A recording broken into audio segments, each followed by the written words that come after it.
Hey there, all you fellow Schmiga nerds. Welcome back to Broadway by Ghostlight.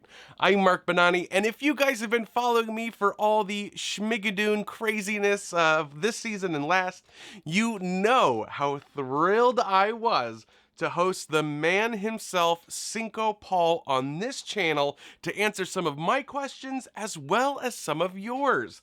I put it out on Twitter and in the community section here on YouTube asking you for your questions, and I got so many great responses. Thank you to everyone who sent one in, or many questions in, really. A lot of you sent in many questions. They were all great. This is a long interview, but still, it was not enough time to answer everyone's questions. So apologies if I did not get to one of the ones you sent in. But if you didn't get a chance to submit a question or you want to submit another one, send it on over to me. I'm sure Mr. Paul would be happy to do a part 2 sometime in the future answering more of your questions. Stick around to the end of this one, you guys. We talk about all sorts of amazing Schmigadoon goodness. There's so many stories, many of which I had never heard before. Some incredible behind the scenes info. There's also some info about his new original musical that's hoping to come to Broadway. And we do talk a bit about season 3, knock on wood. Don't care how, I want it now. I'll have more to say at the end, but let's get right to the interview with the one and only Mr. Schmigadoon himself. Cinco Paul, thank you so much for being here on Broadway by Ghostlight today. It is such an honor to have you on the channel. Well, thank you for having me. Thank you so much for all you do with the channel. You know, I watch it religiously. I really enjoy your breakdowns and all the Easter eggs and stuff you find. I was really impressed, like, by the zoom in on the 78 RPM record. I should actually, I just moved, but I just found them. I have a whole, we have made like 7 or 8 of those, and I sort of dictated what the songs and the artists should be called. So maybe I'll take pictures and send those to you. But that was really very cool. Fun from you. But it was fun on the day that we were shooting it. I thought, like, why did we do this? No one's ever going to see this. But I was wrong. I found that one just on a hunch. I just thought, well, it's playing, with all of your heart, maybe. And when I saw that Aloysius Menlove Orchestra, I was like, oh, game on. There is some deep Easter eggs in this season. Yeah. Which because every time a newspaper pops up, I'm immediately writing to you asking about, did this headline say this? Yeah, sometimes a newspaper is just a newspaper. Sometimes. I don't want to take up too much of your time. So we had people submit questions. A lot of people asked very similar questions. So I'll ask you a lot that are general questions, some from me, and then I'll name some people who asked you. But I wanted to first talk to you about, I've covered the origin, the surprising film that led you to creating Schmigadoon. But since you're here, in your own words, talk a little bit about the origins of Schmigadoon and how that initial vision compares to the final product. Yeah, that's I talked about American Werewolf in London, right? It was watching that movie and thinking, oh, the opening is just like Brigadoon. And what if it was 2 guys, like modern guys, and then they stumbled on a village that was in a musical? That was the initial idea. And I think initially I was thinking of it as a stage show, maybe like a stage musical. And I did write one song for like the Betsy McDonough type character called Not That Kind of Girl.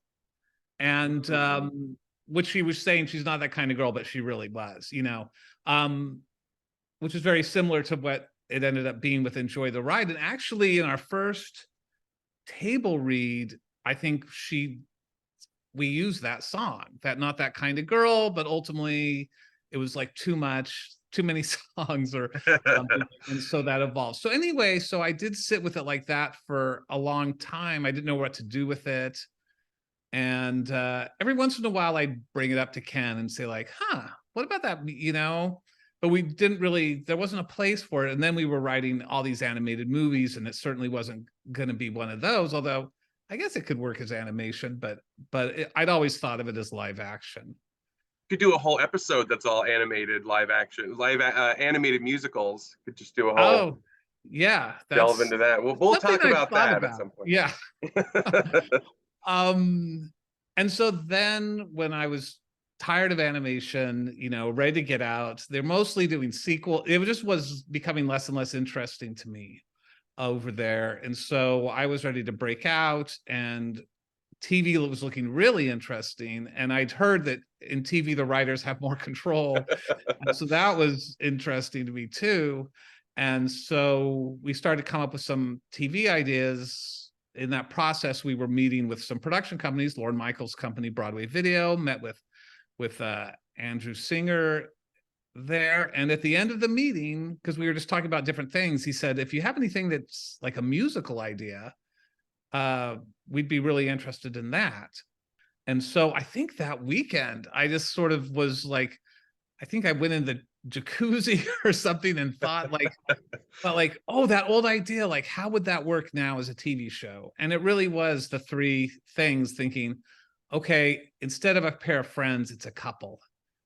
And they get stuck there until they can find true love, whatever that is. Oh, and the show's called Schmigadoon and the town's called. So it was those three ideas. And then I think I sent an email to Ken and said, what do you think of this? And he said, like, oh my gosh, that sounds so much fun. I'm in. Let's do this.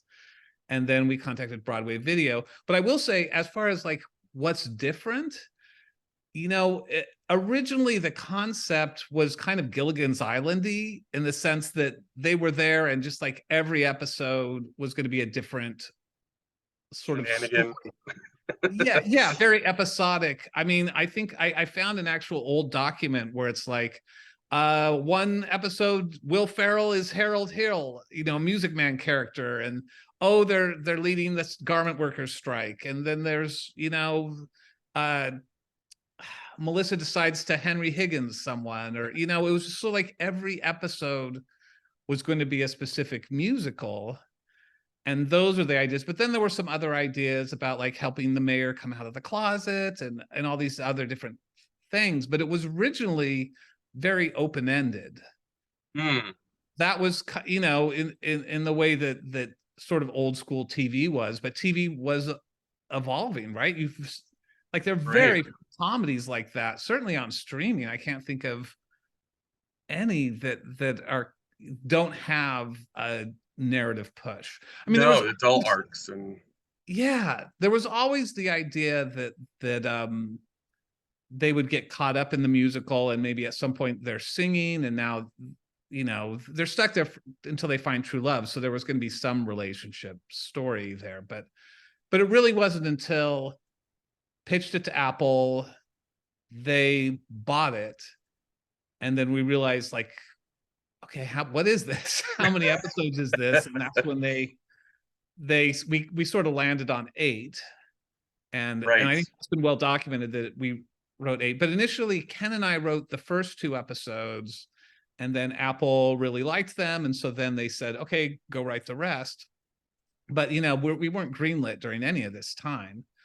And so then the writer's room, we wrote all 8. And then it was very clear, though, at that point, I think even from the moment we started writing, that we were building to, you know, beginning, middle, and end in this first season that ended with Josh singing, you know, and changing. And so that was like from the very, and once I realized, I thought like, oh, that's what it is. Because initially I thought like maybe he'll sing in the middle, and I thought, no. You have to withhold it, and it'll be more impactful at the end.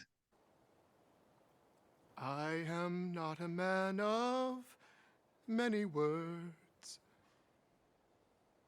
Sorry, I'm like going on and on. I'm like, no, this is amazing. On about this. But anyways, because it was open-ended about like everything. And so, yeah, and so that's it. So, but it is interesting to me when I sort of looked at some of my old notes that it was really more of a Gilligan's Island-y concept. Which in its own way is so much fun, you know, to think about just every episode's a different musical situation. Right, and different guest stars. Like I was thinking, right, Will Ferrell could come in and be Harold Hill, and then, you know, that sort of would have been a fun way to do it as well, I think. Yeah, sounds like a blast. And but ultimately, and it's funny because I found my notes for the first season when I was thinking it might be like that, and there was a Sweeney plot mentioned, and there was a Chicago plot mentioned, you know, and so there were, but I set those aside because I realized they didn't fit the time period. But anyway, so that's the basic genesis and kind of how it evolved. But I will say that when we were shooting the first season, I certainly had ideas for what, started to think about what the second season was, and you know, was talking to the cast about it. And I actually found a document. It's funny, Andrew Singer from Broadway Video at one point said, to help clarify what the show is for you, write as if Emily Nussbaum were reviewing the show after multiple seasons. And so she's like my favorite, because he knows she's my favorite TV critic. And so I did it. So I wrote it as if like we'd had 3 seasons of Schmigadoon and what they're about. And she talked, and in, you know, in Emily's voice, or me trying to approximate it, I sort of detailed like what the first 3 seasons would be, and it was pretty clear what the second season would be, even way back then. Wow. And it was a pretty accurate, looking back on it now, for season 1 and season 2. I mean, it was spoken pretty generally, right? Because it was an overview of the season, so it was most specifically about the first season, but there were some things about season 2, some things about season 3 about what it was. That's so much fun. So speaking along that journey, Emily Snyder on Twitter asks how you pitch a project like this and what the initial reception was from the network. Yes, well, we pitched, we went to NBC first, because Universal, right? And then we went to Amazon. And to me, it was clear after those pitches, like, oh, they're not buying this. I think NBC said, yeah, this would be a really big swing for us, you know, was the quote that I remember.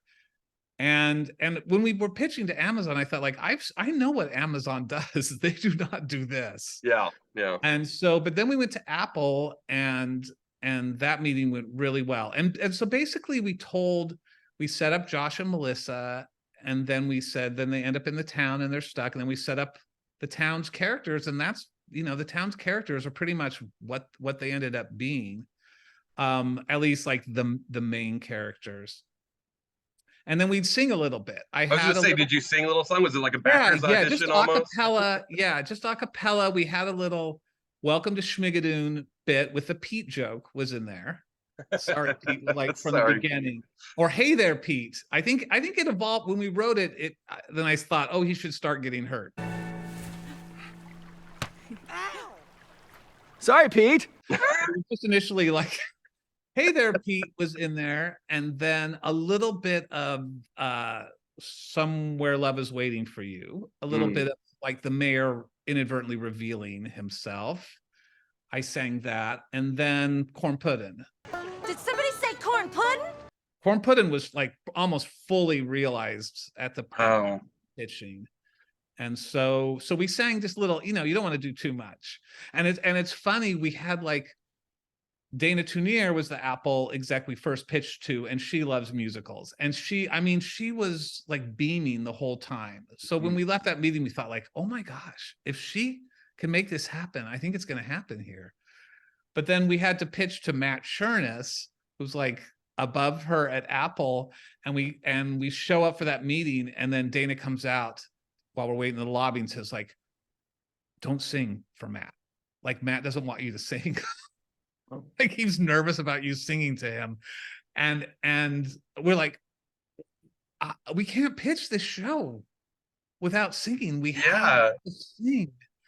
And so we just decided to ignore that request, and we sang to him anyway. But we commented that like, the look on Josh's face is very much like the look on your face right now. And so that went all right. Amazing. Well, that's what is so brilliant about it, especially the Josh and Melissa relationship, is it lets anyone and anyone's relationship to musicals in through those characters, which is just so wonderful. That was the plan from the very beginning, and it had to be that way, right? You have to have an in for people, the the poor people of the world who don't appreciate musicals yet. Yet, that's the key word. That's the key word.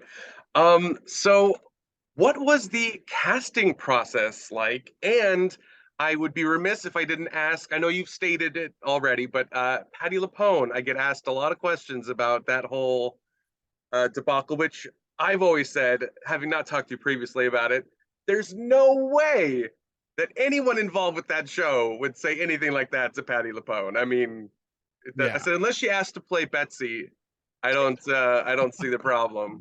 And I don't know what she was asking or what that was considered, because that I had never heard about that, right? When that quote came out, I was like, oh my God, what happened? Who did she talk to? You know, and haven't, you know, all I can say is like, I had no interaction with Pat. I never said that. I never would say that.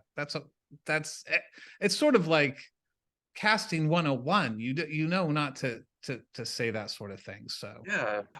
Talk about the casting process for the show.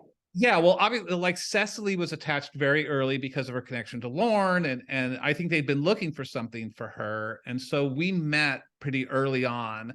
Like I flew to New York and I met with her, and we just like really hit it off. And she said, you know, she said there aren't any scripts, but you know, you seem like a nice man. And seems like we sort of geeked out a bit on musicals and how much we loved them. And I think I reminded her a bit of her uncle, who was a theater producer. And so we had also, she was locked in very early. And then, when we started writing, I had some ideas in my head about who I wanted to cast. And so we did have Kristen, her picture was up in the writer's room, and Jane was up there. I'm trying to think who else, and Jaime, of course, because I knew, we'd sort of become friends out of my love of Jane the Virgin. I am the star of this show. And then it's like rude to mention other names, I think, if I had any other names, but you can tell like I'm not mentioning everybody, right? Some people were like new people that we considered during the casting process. But it's fun, like Jane was at our very first table read, and she read both Florence Men Love and The Baroness. And at times she was like, which one, which one should I be? And she was like sort of interested in both. And then it became although like The Baroness was written for her 100%. So that was always like my dream, but it's like, you want as much of Jane as you can get, but it turned out we would get her for 2 days. So it's like, okay, she's the Baroness. And then I realized, I never wrote a song for the Baroness. Well, if it's Jane, she has to have a song. So then I wrote that song for her. Once I wooed a Swede named Bjorn, had his maid bring tea each morn. Turns out horny Bjorn, he loved servant porn, and poof went my plan. So then and then Kristen, we got Kristen, and Kristen's best friend is Alan. And she said like, what about Alan for the mayor? And initially I was like, but he's like, he plays like these darker characters, and the mayor is just like really sweet. And so I was initially a little nervous, but then it's like, he was amazing. Right. Then I realized, and Alan is like a secret weapon because he's such a great actor, and he, knows both seasons, he carries a lot of heart, and he's got like, he plays a character who has a secret or has like secret pain, and so that's been amazing. And then like Dove blew us away in the audition. Aaron was amazing. I think he's talked about how he's burst into If I Love You. He's reading the lines from the script and then he just started singing If I Love You. And I'm like, this guy gets it. Yes. He'll be amazing. Ari was amazing and so impressive right away. And though we didn't see full Ari in these horrible self tapes or like little Zoom sessions you do. It was just this is all during COVID, right? So we weren't able to meet with anybody in person. And And then I'm like, who am I leaving out? I'm leaving out Anne, who was, you know, so funny. And so I had loved Anne from before. And then we added Fred. That was a Broadway video, right? I was like, Mhm. well, Fred will play the Reverend. And it's like, really? He'll just come in and play the Reverend because it's like he doesn't have a song or anything. They said, no, he'll do it. He'll be up for it. Yeah, so that was basically the process. I mean, it's really Cecily and Jane who were there from the very beginning. Oh, and then of course Keegan. Right. Duh. Yes, of course. You know, it was a little bit of like a search, like who is our Josh? And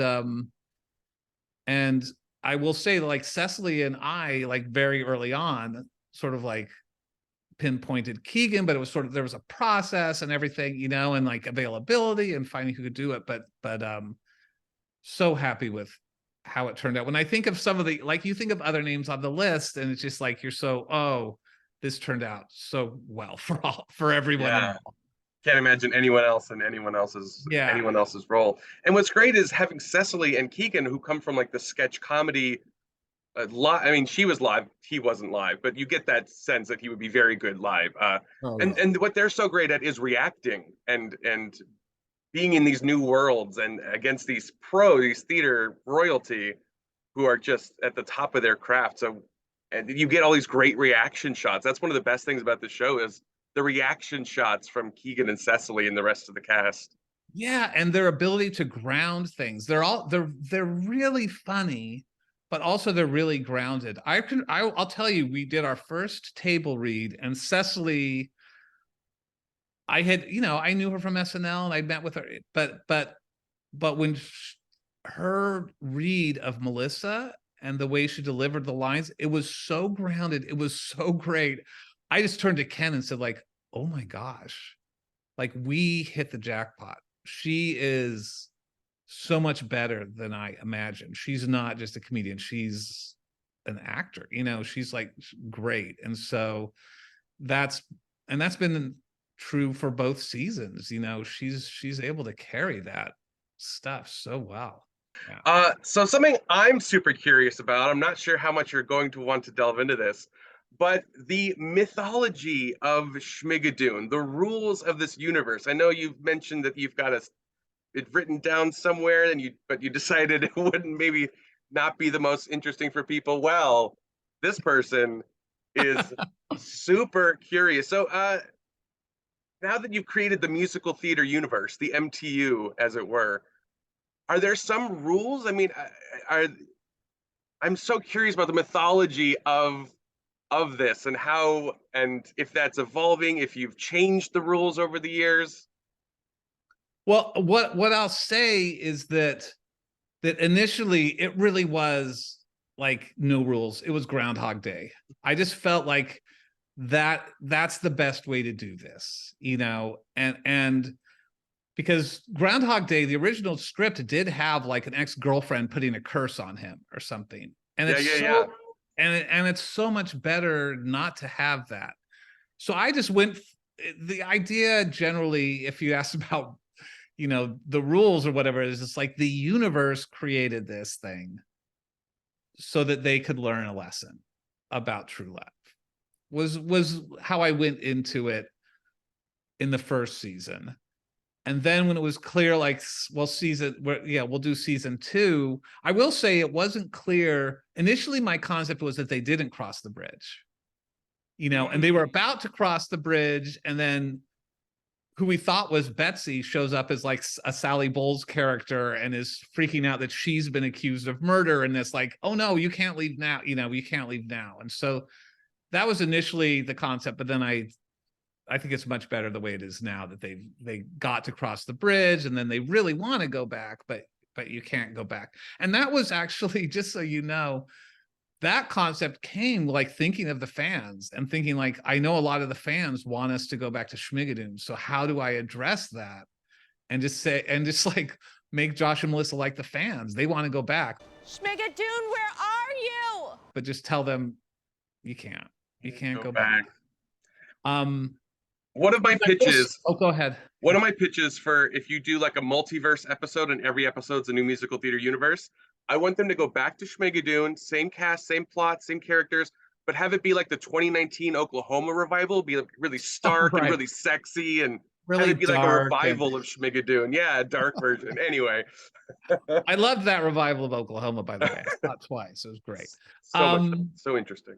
But I will say that as we're working on season 3,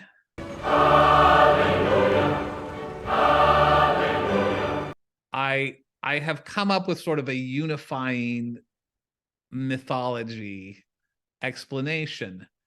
But other voices in the writers' room were like, but I don't know if you want to do that. I don't know if they're just like, so we'll see. I think what ultimately I'm going to do is something for the people like you that hunger for those sort of things, that there will be hints and suggestions, and you can see that, oh, this all makes sense because of this, but maybe not explicitly say it.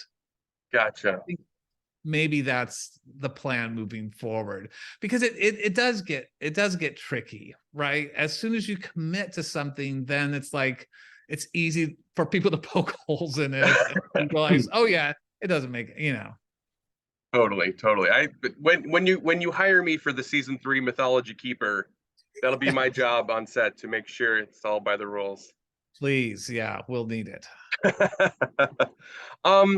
So let's see. You talked a little bit about this. When it comes to season 1, we knew the studio cut the first season down from 8 episodes to 6 episodes. Grr. So a question from Beyond Safe Words on Twitter asks, what storylines had to be cut, or would you maybe have wanted to include? I know there's a Danny plot that got sort of excised. Yes, Danny was going to he was going to kill Josh, or he was going to try to get money, because he realized he's going to Billy Bigelow him.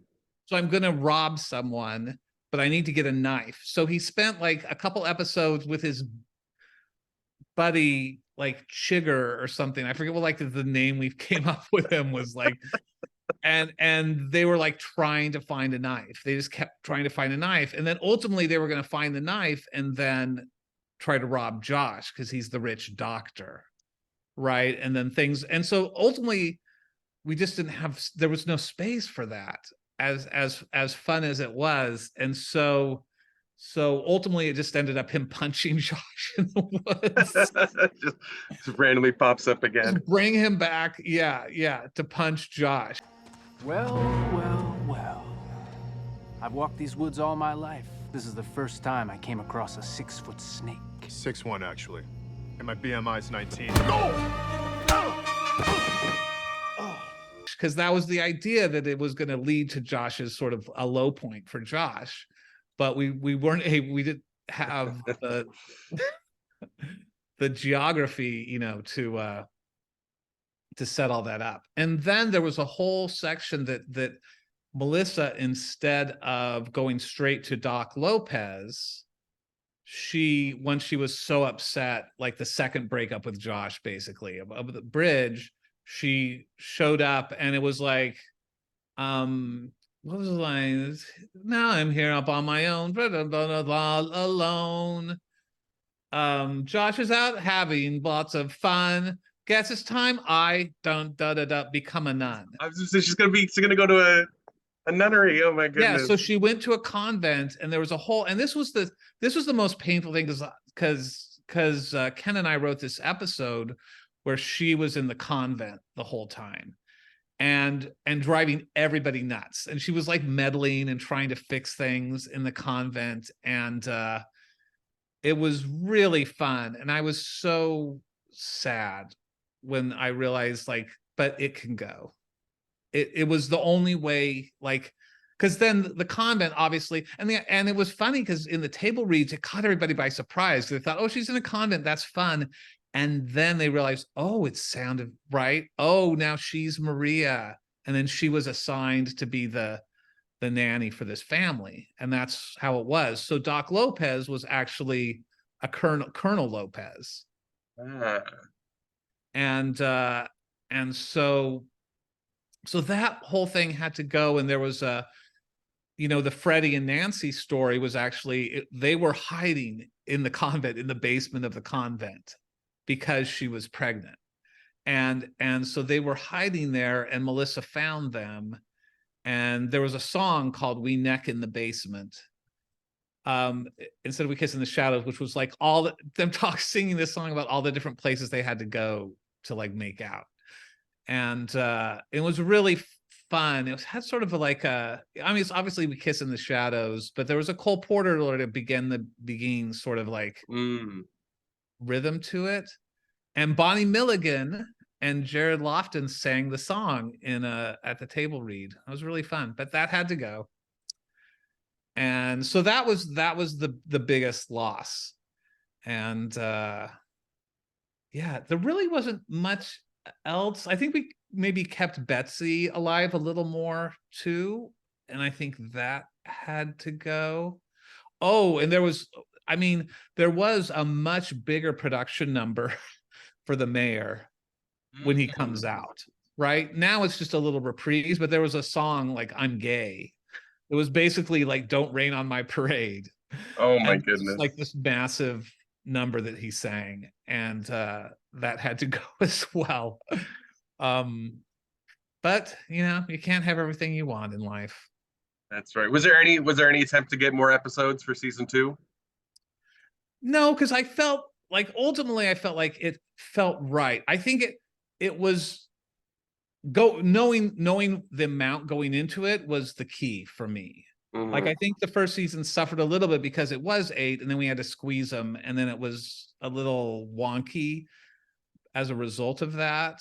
You know, sort of did the best we could, but I ultimately liked the 6 episode feel to it, and it's a lot, Mark. I mean, it's amazing how like much you guys squeeze in 3 into months. those. In 3 months, we write this, and I write all the songs. That's like a full musical. So, you know, you add 2 more episodes, you're adding 6 to 8 more songs. It's a lot. That is a lot. That is a lot. Well, it's so nice now that, at least from my judgment, episodes 1 through 4 are Act 1, and episodes 5 and 6 are Act 2, which works out so nicely with each season. Before we leave season 1 territory, Renee Maynard wants to know what your favorite Golden Age musical is. Favorite Golden Age musical?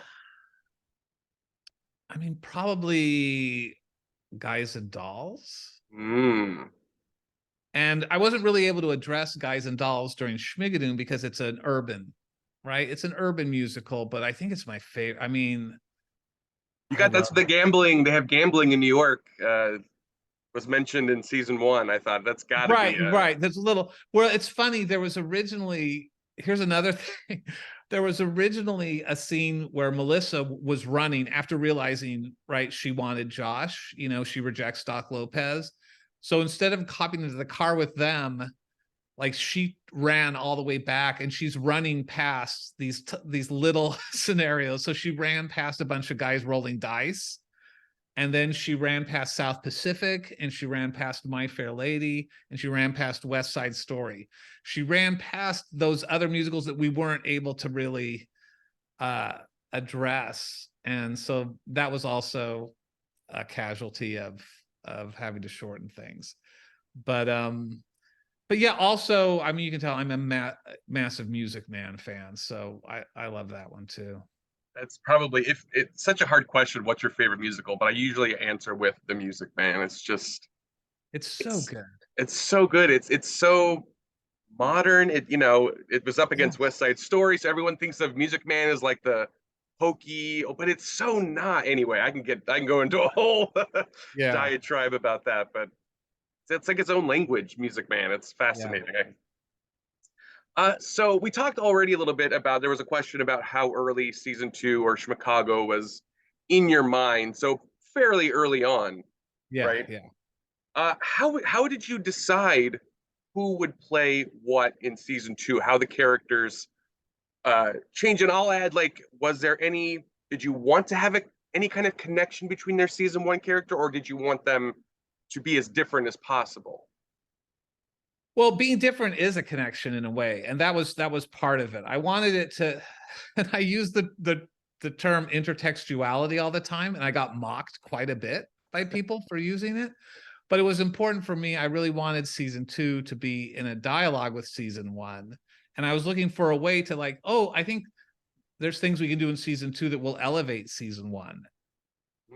Actually was the goal. But it was a little different from season 1. It's like, here's the tropes, here are the characters, and then we would cast it. But season 2, I really, from the beginning, said, I want to bring everybody back. It was really important to bring as many people back as we could and have them be different characters. So I was really reverse engineering it in a way. It was like, who can Dove play and who can Aaron? I mean, it was 100% that. And obviously, but it lined up so beautifully. It was as if, I mean, I don't think we would have written it necessarily differently if we'd had to recast it, because I love Sweeney and there are all these tropes, but it's like, oh yes, Dove, of course, is Sally, and Aaron is going to be Pippin and Jesus, and Alan and Kristen and all those sort of things. But I will say, I can talk a little bit about how things evolved, because as I was thinking of season 2 before the writer's room started, because I like to go in with a pretty good idea of what everything's going to be. Initially, there was Lovett and Sweeney characters, which were Alan and Kristen, but I had a beggar woman character that was Anne, and the beggar woman was also Fagin and Hannigan, sort of like mixed together. But then at some point in that process, before the room started, I got the sick idea that oh, it's the orphans are the ones. That's our twist, is that it's Annie meets Sweeney, and so it's like, oh, then Lovett needs to be Hannigan, and then it's like, okay, let's find something else for Anne, but that's basically generally how it worked. It's like, let's find something for everybody. That's so great. Yeah, I will never forget my wife and I looking at each other like, they're not gonna go there, are they?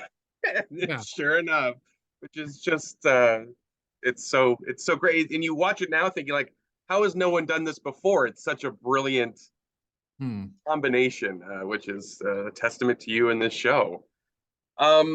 Let's see. Rafira2261 asks what your favorite season 1 Easter egg or callback in season 2 is. Like, there was the Men Love Sausage casings, or the record we talked about. Did you have one, either seen or unseen, that was a favorite callback, or one you had a hand in? Yeah, I mean, I really like that Aaron's always singing about squirrels and robins. When a squirrel wants another squirrel, and a robin don't think about the future. Squirrels find nuts in the forest. Okay. Robins fly high in the air. I think that was maybe my favorite one. That and I wanted to do little things like that throughout. And you will, if you look, and this is something I've thought about in terms of season 3 as well, right? There are connections between, here's who Dove plays in season 1 and season 2. There's a connection. And same with Kristen, and same with Jane, and Alan, and Aaron, and there's overlap. Oh yeah. And the more I look at it, the more, I mean, Jaime's character, they've all got, you don't see it at first, but they've all got a similar through line almost. Hard exterior, but like soft at right. Yeah, needing to overcome himself and his own blockades to. Yes. Yeah. And Anne is dedicated to a man, and she's dedicated to a good man in the first one, and dedicated to a bad man in the second one, and making concessions for them, and so there is a lot of that in there, and I plan to continue to do that. Amazing. And so hopefully it'll, like, after 3 seasons, it'll be even more clear, like what's going on there. I cannot wait. So we talked a little bit about the almost beggar woman. So there were, for season 2 especially, many fan theories out there, including the most well circulated one was, we call her Joanne, being possibly a beggar woman type character. I'll drink to that. There was one that was the narrator might be grown-up Carson from season 1. Were there any fan theories that you saw and loved and just thought were fun, and was there any, type of theories like that ended up getting cut, like you said, the bigger woman one? Yeah. I mean, I really loved that the I'll drink to that lady, which we called the barfly. Firefly, yeah. In the show. But when someone said, and like multiple people said, like, I bet she's the white, right? Like Sweeney. And I had never even thought of that. So I loved that one so much. But I also felt like bad, like, oh, Mom, we're gonna disappoint you because but his wife has to really be dead so that he can have a romance with Codwell.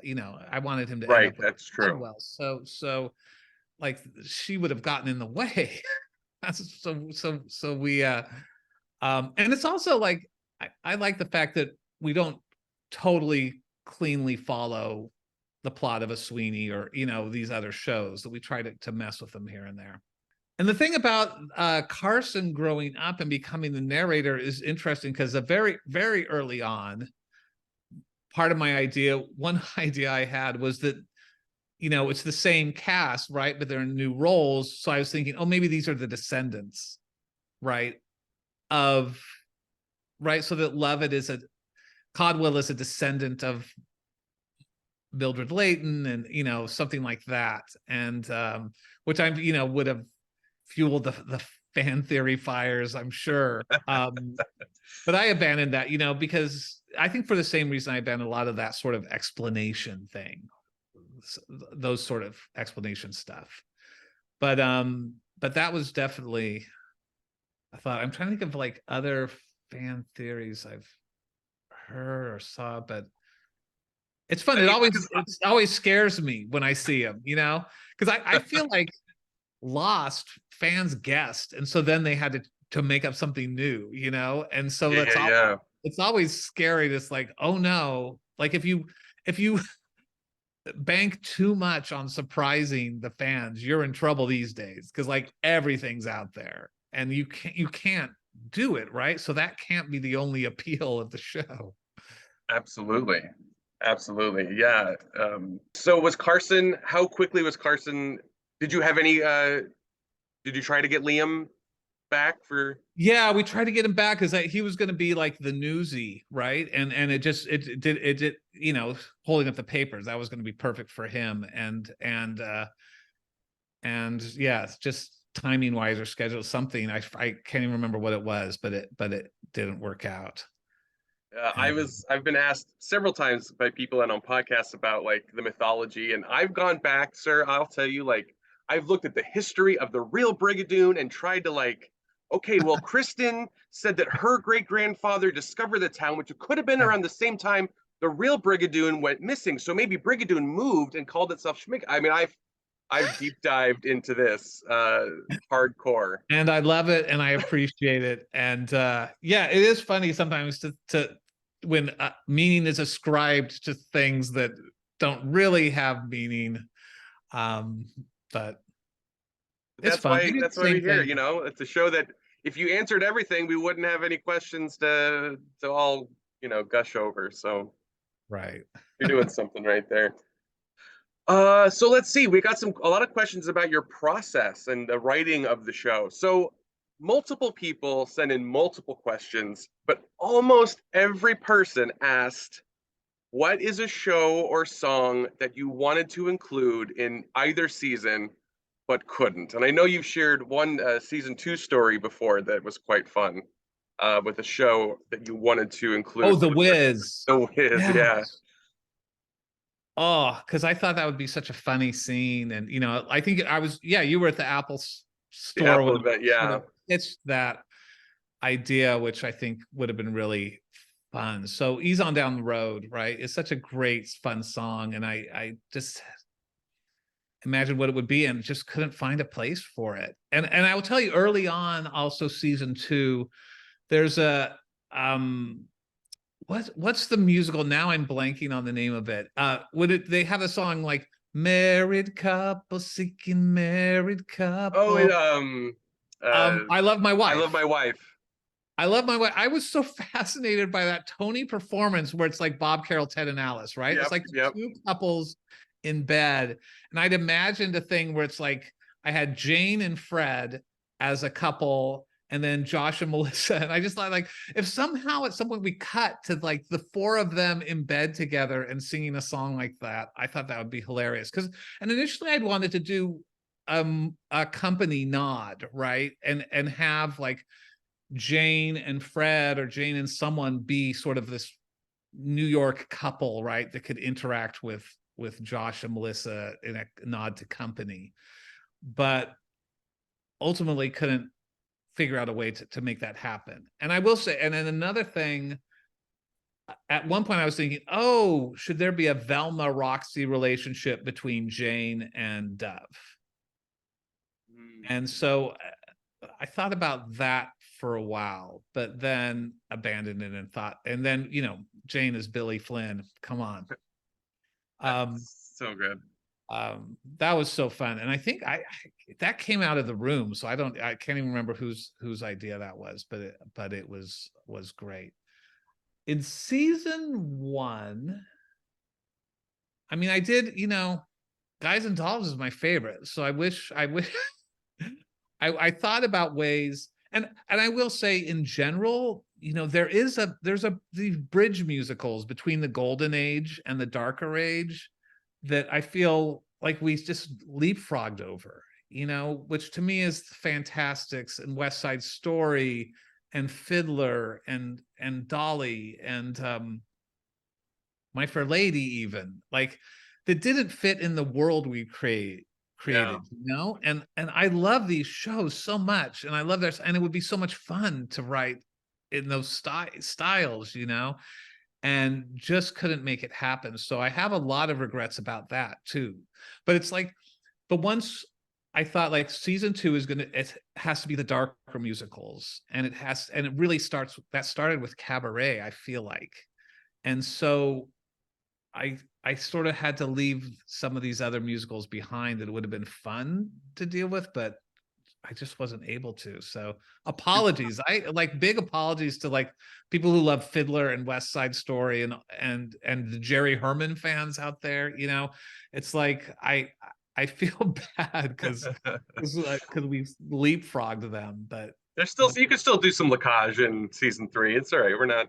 You haven't gotten that out of there yet. Yeah, but you're right. I mean, and what's so great is you found like Sweeney Todd works in a 1920s, 1930s feel. You know, it can transfer. I've been telling people, you know, Into the Woods in a potential season 3 could be set in any time period, you know, stuff like that. Yeah. So you find those shows that can sort of be timeless. But yeah, it was once I realized, well, we're darker and we're in a urban setting. And so it's like, what are all the musicals that, you know, that fit in that world? And that was really what was dictating it, you know, in a lot of ways. And so unfortunately, you know, and I guess we could have done West Side, but it felt like we were beyond West Side at that point, you know? Yeah, I feel like that would have been looking back a little. That's a big city musical, obviously. Like that's maybe the big city musical, you know, but yeah, anyway. Oh, well. Such is life. It's just full of difficult decisions, isn't it, Mark? Season 12, we'll go back. We'll just do a full loop around. And so another question that was asked quite a bit from different people was, what's the hardest or most challenging song you had to write for the show, or the series? Yeah, I think, I mean, in some ways it's the songs that I like had to toss something out, you know, in some ways. But I will say that, like, it's only painful because you wrote a song and then it's just like, it's never going to see the light of day, because I tossed out the initial Talk to Daddy song, which I've talked about, right. But it was but that one came, once I knew what it was, it came pretty quickly, you know. There's a lot of work went into The Worst Brats in Town, that first one, because I felt I was very intimidated by Sondheim and just thought, like, can I write pastiche like that's worthy of that, you know, that's like good enough, because I just wanted, I love Sondheim so much, so I wanted it to be something that like he would maybe, you know, watch and not throw up. and so, or just like be like, you know, that's embarrassing, you know. And so that one I worked really hard. I mean, I played through just on the piano. I played through the Sweeney score as much as I could. That's a really hard score to play, but I really wanted to learn Worst Pies in London, like really know it well. But I didn't look at the score as I was writing it. I kind of like to get it in me and then sort of then write based on my memory kind of it. And so that was definitely the hardest one. And lyrically, it was like not only the musical challenge, which is very complicated, but the lyrics. You want to do something worthy of Sondheim, which it's like I talk about like touch the hem of his garment, or you know, you just want to like get close to it. And so I think it was that intimidating quality which got to me.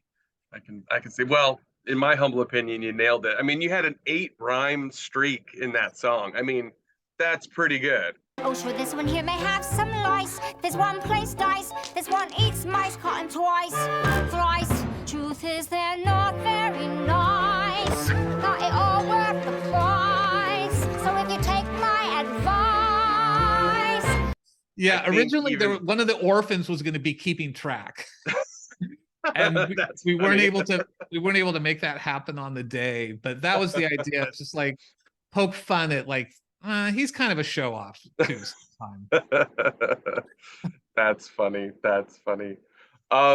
Kate from KateCast Reviews, a great YouTube channel, asks if you have a preference between writing comedic or emotional songs. You're great at writing both, but is there a tone you enjoy tackling more?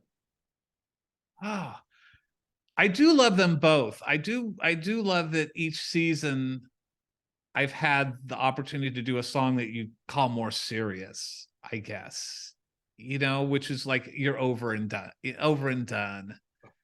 And which I have had on repeat. I mean, Over and Done is a masterpiece. Just have to say that. I am really proud of that song, and Ari's performance was just like the best. I mean, everything I hoped it would be. My goal was write like a really just good song, not a joke song for Ari to kill, and that's exactly what she did. So there's something about those that I really love, but I also hate people who like diminish comedy in some way, like feel like comedy is lesser than. So I love writing the comedy songs, you know. That's super fun for me. I had so much fun writing Good Enough to Eat. I had so much fun writing Doorway to Where. I think that was the first. That and Kaput, and those two were the first songs I wrote this season, you know. And so I really love them both. I'm also really thankful that like the fans are open to these songs that are a little more serious, like a Maybe It's My Turn Now or Over and Done, where, you know, it might not fit, you know, there I can see a world where they're just like, ugh, what's he trying to do? You know, like why am I not laughing for 3 minutes? Suddenly I'm not laughing for 3 minutes, you know? And so I appreciate the fans' willingness to like go with it. And because that was always my hope that like, I think they'll let us do it. You know, if we do it well enough, it'll be okay. Oh yeah. Well, you've got this, you know, candy coating of the musicals and the references and the humor, but then there is that core heart that is integral to the show, which I think makes it the special entity that it is, because it's, you know, people say, including me, it's one of my favorite musicals of all time. Like it just hits all those important elements to make a successful whole piece, as opposed to just surface level enjoyment. So I think those episodes really are, and those songs are really great. Especially in episode 4 of season 2, you have Talk to Daddy and Good Enough to Eat on either end, and in the middle you have Something Real. So it's this great anchor to the more outrageous moments of the show. And there was a lot of discussion, like, can we do something real? Can we do this song, which is a serious love song, but also we're going away from Josh and Melissa completely for a while. You know, it was sort of the first time we were doing that, and it's like, how long can we be away from them? You know, are people going to be interested in Jenny and Topher enough? And it helps to have Dove and Aaron, you know, for that. Yes. Touch my hand and I am reeling. Feels like this is something real. But yeah, it was important to me, and that's why in some ways season 1, the hardest song for me to write was How We Change. I was really, because that's really the only really serious song in season 1, I would say, right? Everything else is pretty Yeah, I jokey. mean, like Somewhere Love Is Waiting for You and That Man Oh Mine are comedic, but not outwardly. They have a serious feel, but they're Right, comedic. yeah. But yeah, real sentiment. Yeah, here How We Change. Yeah, no jokes in How We Change, except for the fun of like suddenly everybody's, once it becomes tambourine, you know, Godspell land. I love it. The Schmigadoon reprise. That's one of my favorite songs at the end. It's so much fun. It was fun when I discovered, you know, those are things that you don't plan ahead of time, right? You sort of like, you're writing this and then thinking like, oh, like, is there like a Godspelly version of Schmigadoon? That, and then you find like, oh, actually the chord changes work and the bass line can, and then you get excited. It's those happy accidents, right? So like, oh, this will be fun. Will we learn to change and we learn to grow? What the future holds, but we just don't know. Let's see. Loki Odinson 8428, I love that name, on YouTube, asked what your favorite little reference is in either season that was thrown in there. Well, I don't know. I mean, one thing that I was proud of was that after Dooley and Codwell finally kiss, he says, "God, that's good." Just a little. That was a fun little reference. I also I really like, and I forget whose line this was because it was not mine. But when Melissa in the first season, like Josh is asking about like the Music Man, how does this work? And she's like, "Why Shapoopy? I don't know. Do you want to know the whole plot?" Yeah, I think Allison Silverman wrote that, or Julie Klausner wrote that. But it's just so funny just to have like Shapoopy in there. Yeah, there is no rhyme or reason. Why is there a number called Shapoopy in Music Man? Oh, because it's late at night and the people need to be woken up before the finale. That's right. Some more general questions. Let's see. JM Shot asks, which character from either season are you yourself most like, do you think? I mean, I'm a mix of Josh and Melissa, I think. I probably lean a little more towards Melissa. Cecily and I have these discussions sometimes. But there's a lot of my wife and Melissa too. But yeah, if I had to say, it's probably Melissa is the character that's most me for sure. Let's see. Ryan James D asks, if you could live in Schmigadoon or Schmigcago, which would you choose and why? Oh, I'm a Schmigadoon person. That's my personality. So I would, yeah, I think I would be too scared and bummed out by Schmigcago. So yeah, Schmigadoon for me. I gotcha. I think I'm with you there. Although Yeah. I'd like to go to both. Yeah. Jackie Warner asks if you have a favorite costume or set piece from the show, or I'll throw in props as well. You know, I'm a prop guy myself. Oh, you're a prop master? Well, not I collect props. Oh, you from, collect props. That's yeah, right. I have a massive Broadway. I have some Schmigadoon and Schmigcago props. May have around the house. Yeah, I'm a huge prop fan. So anytime you post your massive collection from the show, I get all giddy. Oh, nice. Boy, I love the dress that Melissa wears when she sings Maybe It's My Turn Now. That like it, you know, that Barbara inspired dress. I mean, the costumes in the season 2. I mean, costumes are great in both seasons, but like the season 2, I think people were able to have multiple costumes. I mean, I for me also, when I was thinking about Cecily and costuming, and then I thought like, let's just like every scene have her in a different Barbara Streisand costume from like these musicals, and then Angus Straley, our costumer, just took it and ran with it. And I know like Cecily loved getting to do that, and she looked amazing in those costumes. And so that also is like a favorite of mine, which is like just a little like how to make it more interesting, you know, because she was kind of stuck in like the same costume like season one. It's like let's give some variety here. And the sets, I mean, I love that carnival, the Tunnel of Love set from season one is just so, Which was a real working. I think I have a photo of you in the boat. yeah, it worked by manpower, you know, guys tugging a rope. That's what it was. But and I love like just the end of that number when the doors close and it's the heart, you know, it just was like so perfectly evocative of that era. Love that so much. So I had many questions asking me about things related to season 3, a Oh, hopeful really? That's season 3. interesting. Can you imagine that people were interested? Yeah, no, everyone wanted to know what shows, what, what is being referenced. So a few specific questions.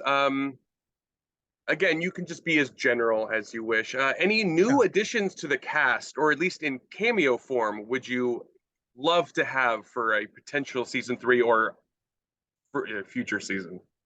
Yes. I mean, I would love to Bonnie have, Milligan. Have Bonnie Milligan. That's my vote. I've tried, you know, it's like once we were committed to it, it's the Canadian thing. Like once you're in Canada, like smaller part, like it eliminates the ability to do these cameo sort of things, unfortunately. And I love our Canadian cast. They're amazing. Like, come on, Alex, Marissa, and Michael Oh, were like phenomenal. And one so question I didn't even write down was like, where's their spinoff of their road trip? yeah. Bonnie would have been one of them if we had been able to do that. So of course, Bonnie, I would love. I mean, Mandy Patinkin, Bernadette Peters, two of my all-time favorites. I would so love. Laura Benanti was like involved in like table reads early on, and I love her so much. I mean, there's just like a huge list, but it's so funny. Like I go into the season thinking like, okay, now we're getting parts for it, but it's like we have this amazing cast that I want to bring back every time, and they want to come back. So if it ever got to the point where like a bunch of them said, "No, we're not going to come back," then it's like no holds barred. But for now, it's like, how many characters can you have to show? And we already have all these great people who are coming back. So unfortunately, but every season, you know, we got to add some people last season. Amazing. Great additions. I mean, great. And so I expect we'll do the same this coming season. And I have some ideas. But I'm so excited. we'll see what happens. That's another character show that could be sort of set in any decade. Is like a George Seurat tortured artist type. Could be set in any decade. Oh, interesting. Throwing that out there. So this is a really specific question that you may or may not want to answer, but somebody asked if there was any thought to or any discussions of leaving Josh and Melissa and starting with a new couple or new adventure with new. Oh, so never by me. So I think somebody suggested that one time in like a meeting or something, you know. But for me, it's like, and for Apple, it's like the heart of the show is Josh and Melissa, and they're so good. So like, I never considered it ever. That's the short answer to that. And I don't think anybody else did either. I think like at some points, you know, when it was like, oh, we're coming back for another season. Oh, do you want it? You know, I think someone said, would you want to? And I said, no. So there you go. Good. No, Josh and Melissa are, like you said, the absolute heart of the show. Yeah, yeah. Ken Lojing wants to know if you've ever considered writing a season based off 20s or 30s musicals. Getting real old school. Oh. I mean, I can't imagine you doing Showboat really in 2023 or 2024. But Well, I had one thing I thought about when we were talking about like, well, we could go back in time. I thought about like Gilbert and Sullivan.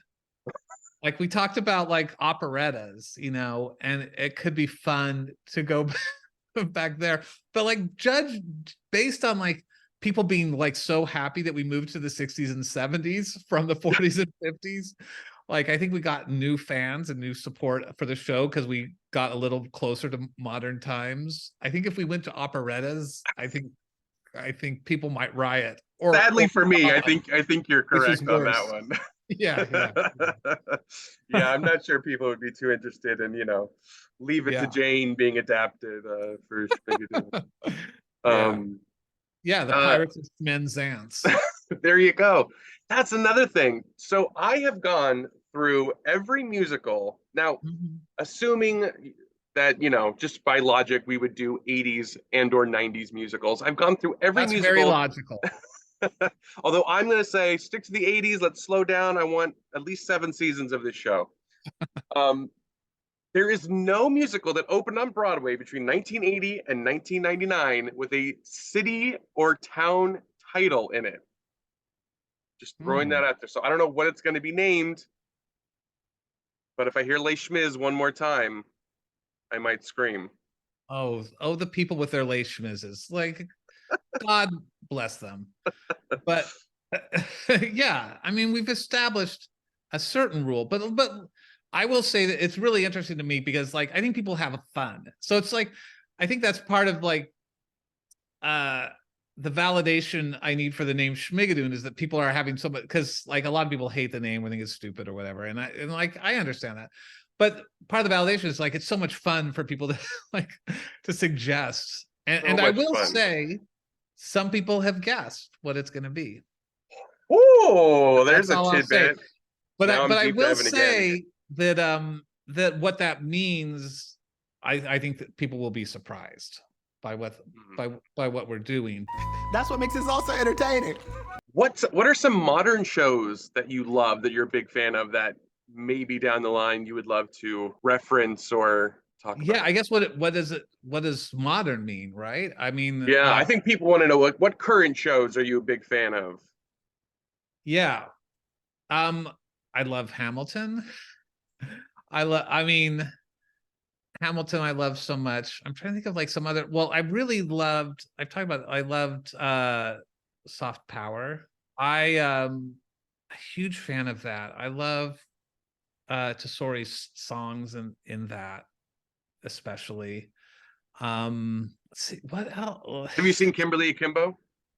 Yeah, I really liked Kimberly Akimbo. Thought Bonnie was amazing, and it has a happy beginning sort of finale song, doesn't it? It sure Like a does. Great ukulele Adventure and based. Happy Beginning, I often play together. They're great ukulele finales. Yeah, I saw it twice. I saw it off Broadway and I saw it on Broadway. What else? You have to now I'm like on the spot and I'm trying to like remember. I mean, it doesn't have to be super current, or Hamilton. That's a good enough answer. Yeah, no, I love Hamilton. I love Hairspray. I love Urinetown. Like those are, I guess, more recent ones. But I also love like Joe Iconis, and I love like his stuff. I love Broadway Bounty Hunter a lot. I thought Be More Chill was really good. I really like his work. I liked the band's Visit a lot. I thought that I See Everything. I love everything. I see everything. I mean, I thought Some Like It Hot. I thought that it was really fun. The score is amazing. Yeah, great cast on that. I'm a fan of musicals in general. I love them all. Some I love more than others. That's how I feel. The only Same. ones that I sort of, this trend of taking a popular movie and making a musical out of it is less interesting to me. Mm-hmm. I wish they did less of that, because that's space that new original musicals could inhabit, and it leaves less room for those. Unless you think you can improve the original material with songs. Exactly. But if it's like you're going out of like nostalgia for the old show, yeah. I mean, that's why the band's visit worked for me, because like, who'd seen the band visit? I had seen the band's visit, but like very, I think that was a good example of that. And occasionally there are some that work for me, but most of them don't, Yeah. Speaking of new musicals, somebody asked, and I also planned on asking, but somebody asked about your musical AD-16, and they were a big fan and wanting to know if that has any future life or we can hear more from that show. Yes, there's stuff in the works. We're moving forward with this. I mean, my goal is that AD-16 is going to end up on Broadway, and I think that's the goal of other people too. And we just have to get it there. It's like it's complicated though, because it isn't based on a famous movie. It's based on a famous book, kind of. It's based on characters from a famous. It's based on characters from a famous book. The Bible? Right. just so everybody knows, AD-16 is a musical I've written with Becca Brunstetter, this playwright, TV writer, about teenage Mary Magdalene getting a crush on teenage Jesus, and all that ensues as a result of that. It's not easy being a girl, being a girl, being a girl. It's not easy being a girl in Nazareth. And it is one of my favorite things ever. I hope, hopefully there'll be production or two next year that people can see. So we'll see how that goes. Crossing my fingers. I can't wait for that to come in. It's going to be my whole personality. Another show somebody was asking about, and also I think they were interested, they're a big fan of the movie version as well, is Bubble Boy. And they were like, please talk about Bubble Boy. So talk a little bit about, briefly about the movie, and then adapting a movie you've written into a stage show. Yeah, so Bubble Boy, it's a Jake Gyllenhaal movie, came out in 2001, was the first thing Ken and I wrote that got made. And but it wasn't the greatest experience because, like 4 weeks into production, like we were sort of like boxed out, by the director, and he started rewriting things and redoing the movie in his vision, which is one of the reasons I went to TV, because that doesn't happen in TV. And so that was frustrating. And I still I really like a lot of the movie, but parts of it make me cringe and make me sad, And so Bubble Boy the musical was me finding like a little something in the standard WGA contract that says if they don't within a certain amount of years do a stage production of your movie, the stage rights revert back to the original author, which was us. And so I read that and thought like, oh, could Bubble Boy be a musical? And then I dove in and I thought, oh my gosh, Bubble Boy actually naturally lends itself to being a really good musical. I think it's better as a musical, and as far as our discussion about turning movie. And by the way, no one's going to go see Bubble Boy the musical based on very few people. Like, it's not like a huge brand name. It's like, yes, finally, Bubble Boy the musical. And so, and it was also a way to rewrite in and put back in the things that we had been taken out and changed. And so initially my goal was like, Bubble Boy's going to make it to Broadway, and it didn't, but Stephen Schwartz became a huge fan early on because he runs this ASCAP musical theater workshop. And we applied to that, got chosen, and then he just like fell in love with the show and got us a big workshop at Carnegie Mellon that we did, and he really has been instrumental in helping the show. And so now it's there, it's licensed, and high schools do it. And I've been to almost every high school show. I've been to Manitoba, Canada. I've been to Kentucky. I've been to Texas. I've traveled all over the country to see these high school productions because I'm touched that people would choose our show, but also I love high school theater. It's the kids give it their best, they try really hard, and there's something sweet. I just get emotional, because that was really such a big moment for me. I think most of the musical theater lovers out there, high school was when those seeds were sown, or started to come to fruit. And so anyway, so that's, and there was a point where I was like, kept on thinking like, Bubble Boy the musical is going to make it to Broadway somehow. It's like, and I realized, yeah, that's never going to happen. And that's when I decided, oh, I guess I should write another musical. And so we'll see what happens with 8016. I will say that there's been talk about trying to turn Bubble Boy the musical into a movie. And I actually, Ken and I wrote a screenplay for that, and we sort of have started to talk about that at certain points, but then Schmigadoon happened. But maybe Schmigadoon will then help Bubble Boy. We'll see.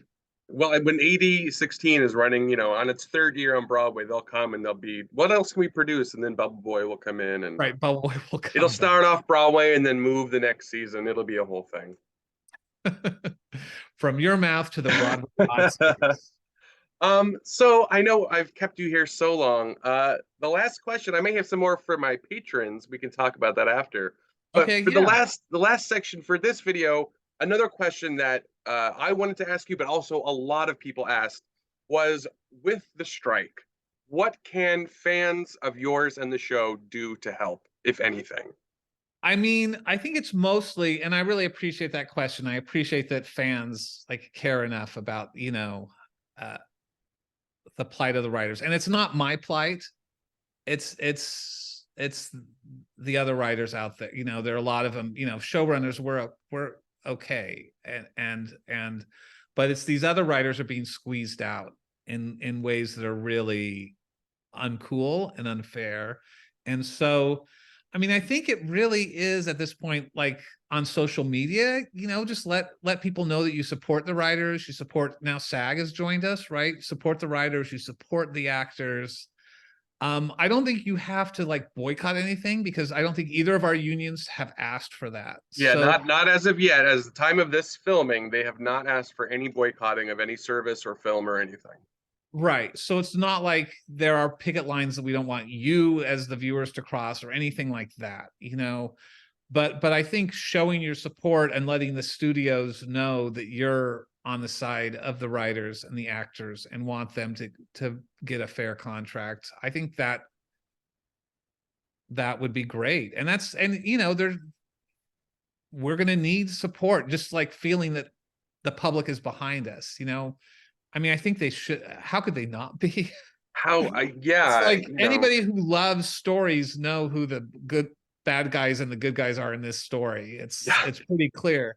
But yeah, just like showing your support in those ways is meaningful, and it's definitely appreciated. And it's and we appreciate that, like, yeah, that you love these shows and know that these shows are the work of tons of people who are not being, you know, getting their fair piece of the pie for what they're contributing to the profits of these massive entities. Well, and you had such a great writer's room, especially on season 2. I sort of, you know, got to know some of them through social media and talking about the show. And you had such a great core group of writers that most you know, casual fans wouldn't know about. Not just you and Julie and some of the bigger names. Yeah. Matched. Yeah. So season 2 was me, Julie Klausner, John Tollins, Josh Lieb, Raina Morris. Amazing. I always want to try to get people who aren't like me in the writer's room. You know, that's important because I represent a certain type of person. And that's plenty, you know, and so that's why I think writers' rooms are super valuable. And, you know, hats off to some creators like Phoebe Waller-Bridge. I love her. You know, Fleabag, she wrote all herself. That's amazing. But I think there's a real value in a writer's room and getting together with a bunch of other people to make something. And I think the studios, if they had their druthers, would get rid of that completely. And none of the writers' rooms I've been in they've never been to the set. none of the other writers besides me has been to the set because they won't pay for it. They won't budget it. And it would have been so helpful. Season 2 was a bear. It was a lot. You know, we wrote a much bigger show, but I wrote a lot more songs. Like 18 songs or something. Yeah, it was counted crazy. at one point. Nuts. I don't know what I was thinking, but anyway, it was stressful. And if I'd had another writer or two on the set with me, it would have been, you know, I would have slept a little better, I think. Well, that sort of wraps up the questions I have and the fans have. I mean, there were a lot of questions sent in. I apologize if I didn't get to a question, anyone watching, if I didn't get to your question, but I didn't want to take up all your time, although I could talk Schmigadoon and have talked about Schmigadoon for hours and hours. Well, I could too. And, you know, I like doing this and I like supporting the people who support the show. So, well, thank you. Us fans, me and Emily, I know you got to meet in LA, another Schmiga person, Schmiga fan, Schmiga nerd. And then there's the woman who does the April, right? You recently did one together. Yeah, I just was on there. It's so joyful. It's just like fun to see her like enjoying it, because right, it's not like I can sneak into a movie theater and sit with the audience like I could with Despicable Me and sort of experience that, right? I don't hear the laughter or I don't see the tears or any of that stuff. So experiences like that are pretty fun for me to you know, to experience other people experiencing the show. Well, thank you so much from me, from all the fans, for being here, for answering questions. I'm sure there'll be many more questions. If you ever want to come back, I'll literally have you on any time you want. Well, thank you. Thanks for having me. Thanks for doing this. And thanks for everybody watching, for supporting the show. We love you. We really do. We make the show for you. And so we really appreciate it. Thanks so much. Well, that's one of the special things about the show is I've said it, and I know other people said it, is you feel like it's written just for you. And the fact that so many people can feel that is so special. That's my favorite thing to hear someone say about the show. You know, it feels like it was written for me, because it was written for me. Because that's all you can write. You know, you don't ever try to chase what anyone else is going to like. You just sort of write the show that you would want to see and hope that others are like you or will like it too, you know. And that's why, you know, and it's also, I did this LA Times piece a while ago talking about, you know, sometimes, because I go on Twitter and I'll search Schmigadoon and there's a lot of good, but every once in a while there's like bad, you know, and you have to take the bad with the good, right? It's all part of there. But I realized, well, the show though is for the people who love it. That's who the show is for. And so if people don't like it, that's fine. And it doesn't really bother me because it wasn't for them. So yeah, it's for you. Yay, just for me. You hear that, everyone? It's on film. Everyone else go home. It's just for me. No, I kid, of course. Thank you. All right. Thank you, Mark. Thank you again so much to Cinco Paul for taking the time to be here. It really, really means the world to me and the fans. Make sure and share your support for the WGA and SAG-AFTRA and their fight to be paid a fair wage for all the joy they bring all of us.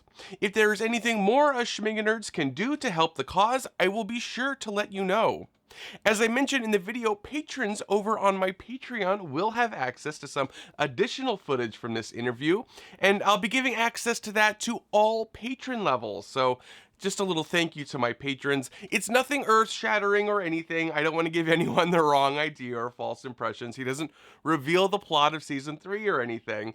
But there is a fun story about what he initially feared was the worst song in Season 2 that ended up being a fan favorite, and also a little tidbit about a future Schmigadoon special? Question mark?